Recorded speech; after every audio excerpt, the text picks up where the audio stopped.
Welcome, I'm Catherine Hadro, and this is EWTN Pro-Life Weekly. Pro-Life appointment. Meet the new co-chair of the House Pro-Life Caucus, Representative Michelle Fischbach of Minnesota. Hear how she plans to advance the pro-life cause on Capitol Hill and what her top priority is today. That's a private matter, and I don't think that's going to happen. What does the U.S. Bishop's document on the Eucharist mean for Catholic and pro-abortion President Joe Biden? We speak with the chairman of the U.S. Bishop's Doctrine Committee, Bishop Kevin Rhoades, to discuss what the document will mean and what it will not mean for pro-abortion politicians. Superhero Moms, a pro-life group in Canada, has released a powerful new video showcasing the strength of mothers, encouraging them amid a society that can be hostile to motherhood. We speak to the founder and director of Choice for Two.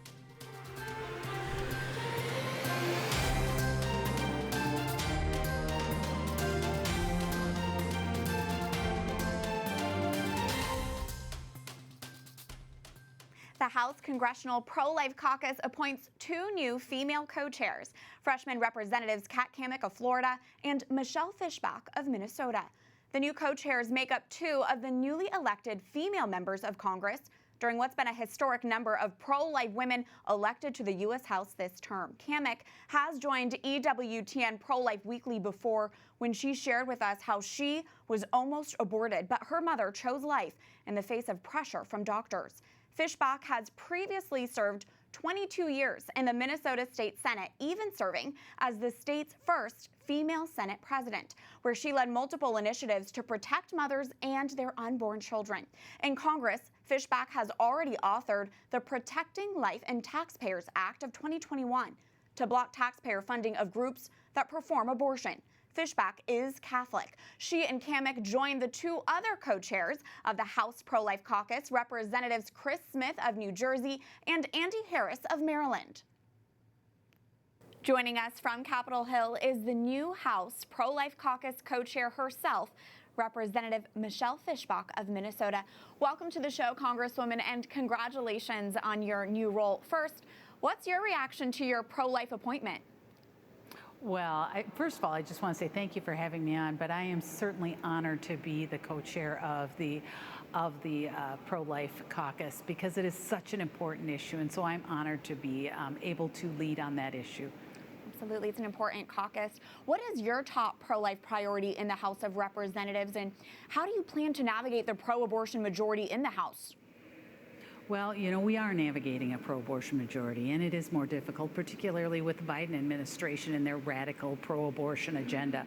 But, you know, we've introduced the Protecting Life and Taxpayers Act this year, and what we are really trying to do is make sure that our taxpayer dollars are not going to fund abortion, and that is one of our top priorities this year because they are continuing attacks on the Hyde Amendment and those protections that taxpayers have. Absolutely. House Speaker Nancy Pelosi, who is also Catholic, gave this response last week when asked whether she thinks an unborn baby at 15 weeks is a human being. Take a listen to this. Thank you, Madam Speaker. I'm with CNS News. The Supreme Court this fall will review a Mississippi law that bans most abortions after 15 weeks of pregnancy. Is an unborn baby at 15 weeks a human being? Let me just say that I'm a big supporter of Roe v. Wade. I'm a mother of 5 children in 6 years. I think I have some standing on this issue as to respecting women's right to choose. Is it a human being? Yes. Speaker Pelosi. Congresswoman, what is your response to what Speaker Pelosi had to say? You know, it is unfortunate that she is using her role as a mother to cover up the fact that this really truly is an unborn child. It is a human being, and she is using that fact, her motherhood, to say that she has standing and the rest of us don't, to protect Roe versus Wade. And like I said, it is very unfortunate because we all know that that unborn child is a human being and deserves all of the rights and protections humans have. Absolutely. I understand you are Catholic as well. Last week, 60 of your Catholic Democrat colleagues in the House released a statement of principles with a message to the U.S. bishops, asking them not to withhold Holy Communion to Democratic lawmakers who support abortion. They called it a weaponization of the Eucharist. Did you hear about that, and what do you make of that? Well, I did hear about that, and I absolutely disagree with them regarding that. And they should not be getting into church politics. They should certainly be respecting what the bishops have to say and what the Catholic Church teaches. Does your Catholic faith shape your pro-life beliefs? Yes, it does, but it also is just a deep fundamental belief in the right to life of the unborn and believing in the protection of life from conception to natural death. And I believe it's so fundamental that all religions should be encompassing it, but I'm particularly proud that the Catholic faith does promote it. For our viewers who are meeting you for the first time, what do you want them to know about your pro-life background and what this issue means to you personally? Well, it is so fundamental, so important. It is a deep-held belief, and like I said, from conception to natural death, and that we should be protecting life.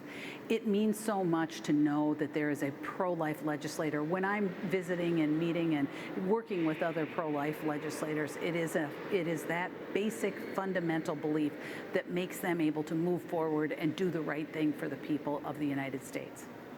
Well, thank you for your yes in this new pro-life leadership role. We're grateful to have you and to meet you, Representative Michelle Fischbach of Minnesota. Thank you for your time. Well, thank you so much, and I appreciate the opportunity to say a few words today. Thank you. Absolutely. God bless. And joining us now on Skype is Marilyn Musgrave, former U.S. Representative for the state of Colorado, and today the Vice President of Government Affairs for the Susan B. Anthony list. Congresswoman, welcome back. First, what is your reaction to Representative Fischbach being named co-chair of the House Pro-Life Caucus? How significant is this? Well, it's very significant. What great news. Michelle Fischbach made history in Minnesota. She served over 2 decades in the Senate there and twice was elected Senate president. No woman had ever held that position before. She authored the Informed Consent Bill in the Senate there and advocated for life on every occasion, and she's doing that in Congress right now. We couldn't be happier. She's certainly a leader. As a former representative yourself, what's your advice today to the Pro-Life Caucus on how they can navigate a pro-abortion majority in Congress? Well, the pro-abortion majority is so extreme. And I think that the pro-life leaders need to counter that by demanding a vote on Born Alive. All the Republicans, 211 of them, have signed the discharge petition, including our 31 pro-life women. And they just have to advocate for high protections at every turn and also really expose the other side for them wanting to do away with all the rules to push their abortion agenda. I understand that the budget battle over the Hyde Amendment is beginning this week on Capitol Hill. What should our viewers know? Well, they should be aware that we not only have the Hyde Amendment, but we have over 24 amendments that have been added through the years that protect life. There's the Dornan Amendment that prohibits taxpayer funding of abortions in D.C., the Helms Amendment, which prohibits taxpayer funding of abortions overseas, the Dickey-Wicker Amendment, for instance, that prohibits our tax dollars going for human embryo, the destruction of human embryos in research. So all of these are incredibly important, and our pro-life friends have to fight for those protections. Absolutely. This week, a reporter asked White House Press Secretary Jen Psaki about President Joe Biden's views on unborn life. Take a listen. Does the president believe that a 15-week-old unborn baby is a human being? Are you asking me if the president supports a woman's right to choose? He does. Congresswoman, what are your thoughts on that? I'm just appalled. A right to choose, talking about a baby at 15 weeks whose faithful little heart is beating, fully developed, pumping 26 pints of blood through the system. The fully developed little nose and eyelids, and this baby has expressions, can swallow and hiccup and has those facial expressions. This is clearly a human being. And to be so cavalier about that precious unborn child is so disheartening. It is a human being. It can feel pain. Absolutely. Oh, it's so disheartening. You know, you heard our interview with Representative Michelle Fischbach, and she's one of the pro-life women elected this Congress that has a historic number of pro-life women. Can you speak to this exciting time with the pro-life women in the House? And do you think pro-lifers should be concerned at all that Representative Fischbach is a freshman Congresswoman in this new leadership role? Well, I think her joining Chris Smith, I mean, what a hero. Dr. Andy Harris, these pro-life doctors are worth their weight in gold. And now adding this woman who has devoted much of her life to defending the unborn child. She may be a freshman, but she's hit the ground running. And this beautiful class of these pro-life women, they have made history, and they're going to continue to make history. We couldn't be happier. You know, women have a unique role to play in this movement, and Michelle Fischbach and the others are going to be an example for pro-life women around this country, especially young women that are looking to pro-life leaders. Absolutely. I can't wait to see that history being made. Marilyn Musgrave with the Susan B. Anthony List, thank you for your time. Thank you. In what was a resounding majority, 75% of U.S. bishops last week voted in favor of drafting a document on the meaning of the Eucharist in the life of the Church. The vote followed what was at times spirited debate during the bishop's virtual spring assembly. As all of this is being debated back and forth, there is an expectation out there by people, because of what some bishops are arguing for, that we deny communion to the president, to Speaker Pelosi, and to other people that are being named. I don't know how we get around that if we pass on this document. Those who advocate for abortion no longer talk in the language of choice. They talk about it as a right. That's what our president talks about, it as a right. It's really those in public life who then flaunt their Catholicity, love to describe themselves as devout Catholics, and then act in these ways simultaneously. Once we legitimate public policy-based Eucharistic exclusion as a regular part of our teaching office, and that is the road to which we are headed, we will invite all of the political animosities that so tragically divide our nation into the very heart of the Eucharistic celebration. The meeting became major news across mainstream media. Take a look at some of these headlines. The New York Times, targeting Biden, Catholic bishops advance controversial communion plan. The Guardian, Biden threatened with communion ban over position on abortion. And the Associated Press, U.S. Catholic bishops okay steps toward possible rebuke of Biden. Here's how President Biden reacted last week to a question on the upcoming document. The Catholic bishops are moving on this resolution that would prevent you and others who've supported abortion from receiving communion. Are you concerned about the rift in the Catholic Church, and how do you feel personally about that? That's a private matter, and I don't think that's going to happen. Joining us now on Zoom to clarify what the Eucharistic Coherence document is and what it is not is the very man leading the charge, Bishop Kevin Rhoades, the chairman of the U.S. Bishops' Committee on Doctrine. Your Excellency, welcome to the show. Let's dive right in. Is this document on the Eucharist aimed at President Joe Biden? Well, first of all, thank you, Catherine, for having me on the show.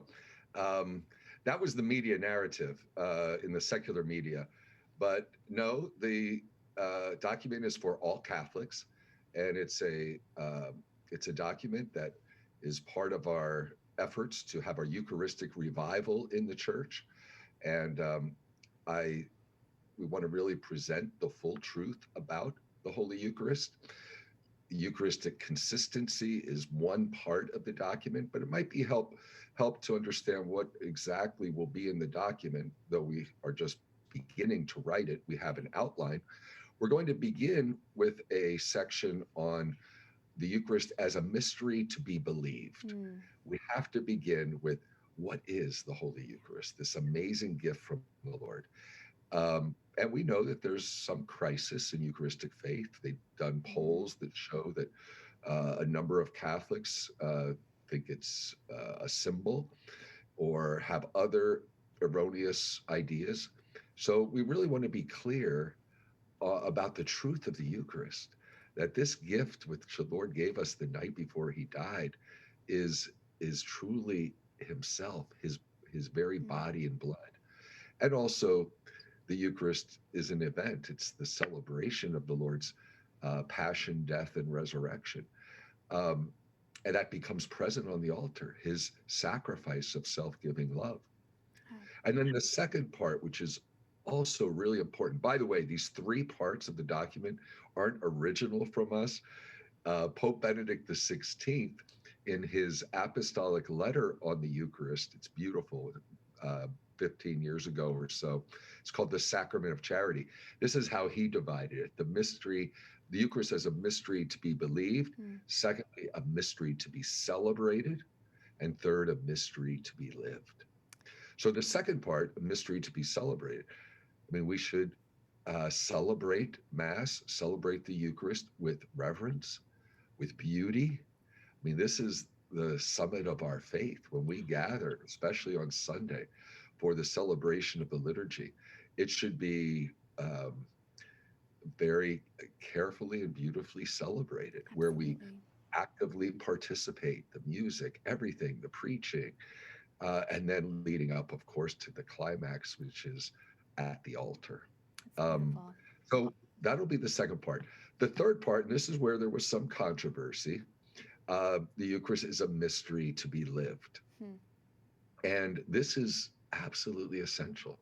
Someone asked, well, Bishop Rhoades, if you cut out the third part, it won't be controversial. Why don't we just do the first two parts? I said, no, the full truth about the Eucharist, we have to, we can't, it's a mystery to be lived. It's not just something in church, but it's, it's to go out and live what we receive. The Eucharist, why did Jesus give it to us as food for our souls? So that we would bear witness to him, that we would bring him his life. That's really helpful context. I want to move on to a few other questions that I think a lot of people and viewers and Catholics have right now. Do you see this move to advance the document as defying the Vatican? It has been depicted that way by some. No, I mean, we always teach in communion with the successor of St. Peter. And we've even had, contacts with the Congregation for the Doctrine of the Faith. We're totally, this is the faith of the Church. This is what's in the Catechism of the Catholic Church. This is what we've believed through the ages. Some presented that erroneously. Now, with the letter, the famous letter that we received from Cardinal Ladaria, the prefect for the Congregation of the Doctrine of the Faith, made it clear that, we should not be doing legislation on national norms, national policy, because that would involve a lot more steps. So we have to be faithful to canon law. We never intended to have national norms. It's up to individual bishops when it comes to enforcing the discipline of the church or applying the discipline of the church. But no, I mean, even while we're doing the document, we're going to be in contact with Rome. We work together. I mean, that's what it means to be Catholic. This isn't U.S. bishops versus the Vatican. No, we're one body in Christ. Absolutely. So, and can you clarify why create this specific document since the U.S. bishops addressed the topic of the Eucharist in 2006? A lot has happened since then. The document that the bishops passed in 2006 was really very good.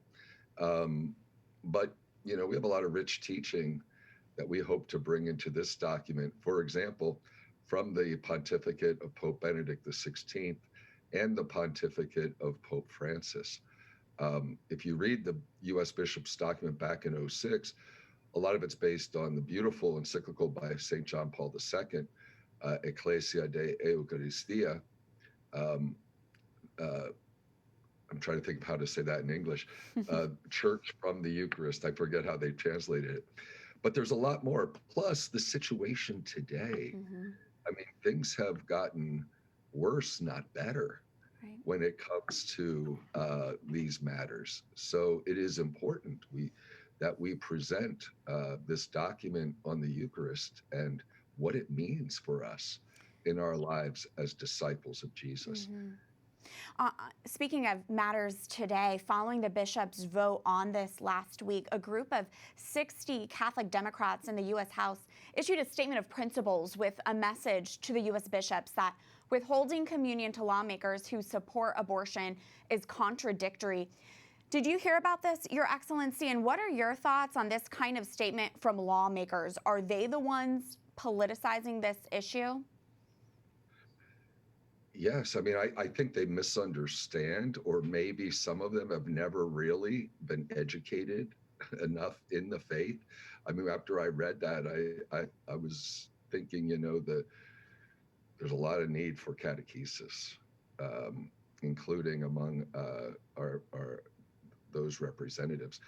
Catechesis on the Eucharist, and also catechesis on the Church's teachings about human life and dignity in the womb. And, reading that, there was, I think, a quote in it from the Second Vatican Council. And I thought, well, one can selectively choose from the council. It was a very good quote. However, the Second Vatican Council says abortion and euthanasia are unspeakable crimes. And I thought, how can they quote one part of the council and just ignore this other and say, well, it's fine to be Catholic, right, and not defend the life of the innocent. So I would love to sit down and talk with these legislators. I don't know them personally, and but it's saddened me, and I remember way back, and these were the House, and shouldn't be political. I mean, this is for everyone. I don't care if someone's Republican or Democrat, and abortion, euthanasia are not the only issues. I mean, we have a consistent ethic of life. But it's sad for me because I remember, I'm from Pennsylvania. I remember growing up, there were so many pro-life Democrats. And, we certainly need pro-life Democrats and pro-life Republicans today. We need more, absolutely. Well, thank you for your clarity and for taking the time to come on this week. Bishop Kevin Rhoades, Chairman of the U.S. Conference of Catholic Bishops Committee on Doctrine. God bless you. Thank you. God bless you too, Catherine. Thank you. Coming up, 2 women who call themselves abortion doulas release a children's book promoting abortion propaganda. What you need to know as I speak out next. It's just kind of the overall introduction message that we would want women who are considering abortion to get. Plus, a Canadian pro-life group launches a new video showcasing how moms truly are superheroes.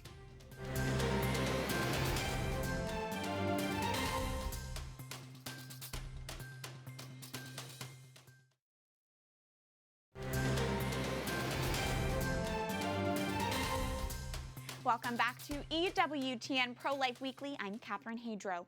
2 women who call themselves abortion doulas are now spreading their pro-abortion message to the younger generation, children. That is this week's Speak Out segment.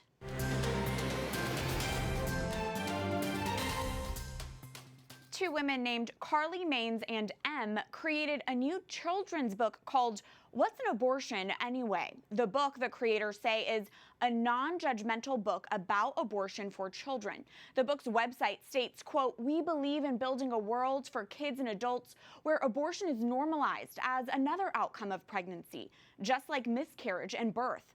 The creators of What's an Abortion Anyway recently did a live reading of the book online. Listen for yourself. Some people have an abortion. An abortion is when someone decides to stop growing their pregnancy. There are many different ways that people who are pregnant can have an abortion. Some people see a doctor who does a special procedure to remove the pregnancy from inside a person's body.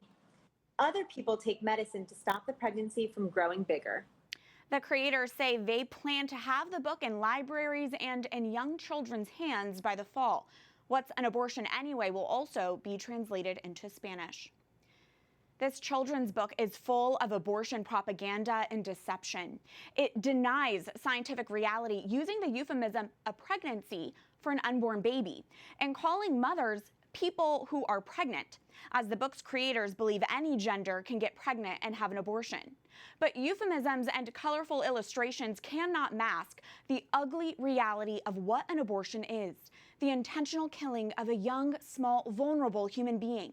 Abortion is not some casual lifestyle choice, and it is deeply offensive to conflate abortion with miscarriage. And incredibly alarming, these are messages being sent to our children.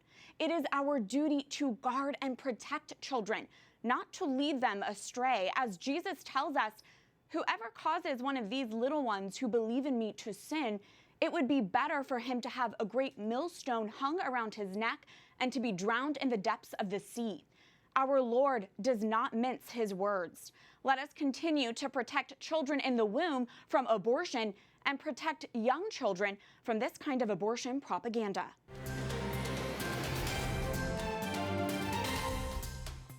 For this week's Pro-Life Focus, we look at a creative way one Canadian pro-life group is helping moms to overcome pressures from society. So you're pregnant. You didn't plan this. You didn't want it. And now you have a choice to make. Take a breath. You can do this. I'm going to be real with you, though. The choices that our society and the media are going to present you with, they're not all equal. Right now, your baby's heart is already beating. That started about 21 days after conception.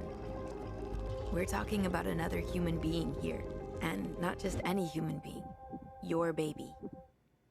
This new video from Choice42 has already racked up thousands and thousands of views online. The inspiring video empowers mothers with the truth that they are strong and capable of choosing life. Choice42 is a pro-life group in Canada with a focus on educating people about the horrible dangers and consequences of abortions. Choice42 also helps expectant mothers in need through educational programs and financial assistance. We spoke to Laura Clausen, founder and director of Choice42. So we just thought, why don't we just put this into a video, something really relatable to mostly younger women, and just put that out there so that hopefully we can reach more women with our message, even if we're not talking with them one-on-one. Clausen says their mission is to help women choose life, whether their outreach is in person or online. Videos like the animated one we showed you earlier took about 6 months to produce. The group aims to bring hope to women who are told they cannot be mothers. Learn more about Choice42 online by visiting choice42.com. That does it for this edition of EWTN Pro-Life Weekly. Until next time, we'd love to hear from you. Find us on social media at EWTN Pro-Life on all social media platforms, Twitter, Facebook, Instagram. We're there. You can also send us a message by emailing prolifeweekly@ewtn.com. We love to hear from you. Remember, life is a gift. Your life is a gift. God bless.